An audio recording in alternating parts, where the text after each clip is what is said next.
यह है nothing phone 3A और आज मैं आपको विस्तार से दिखाऊंगा कि आप इस डिवाइस में रिकवरी मोड में किस प्रकार जा सकते हैं, यानी स्टेप बाय स्टेप प्रक्रिया को समझाऊंगा जिससे आप सही तरीके से रिकवरी मोड तक पहुंच सकें। तो शुरुआत में आपको वॉल्यूम अप और पावर बटन को एक साथ दबाकर पावर ऑफ मेनू लॉन्च करना होगा।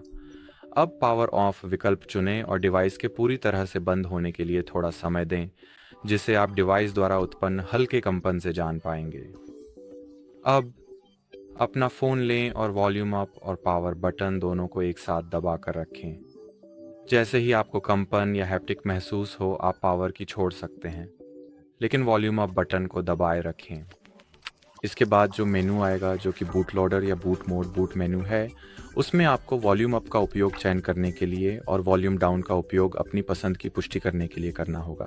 तो इस सूची में आप पहले से ही देख सकते हैं कि इसमें रिकवरी मोड है, तो सुनिश्चित करें कि तीर को रिकवरी मोड के सामने ले जाकर वही चयनित हो और फिर अपनी पसंद की पुष्टि करने के लिए वॉल्यूम डाउन दबाएं और डिवाइस के रिकवरी मोड में बूट होने के लिए कुछ सेकंड प्रतीक्षा करें।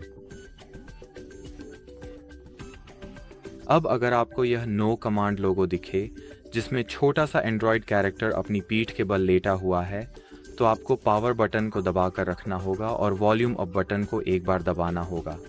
तो चलिए ऐसा करते हैं। पावर बटन को दबाकर रखें और वॉल्यूम अप बटन को दबाएं। ये रहा।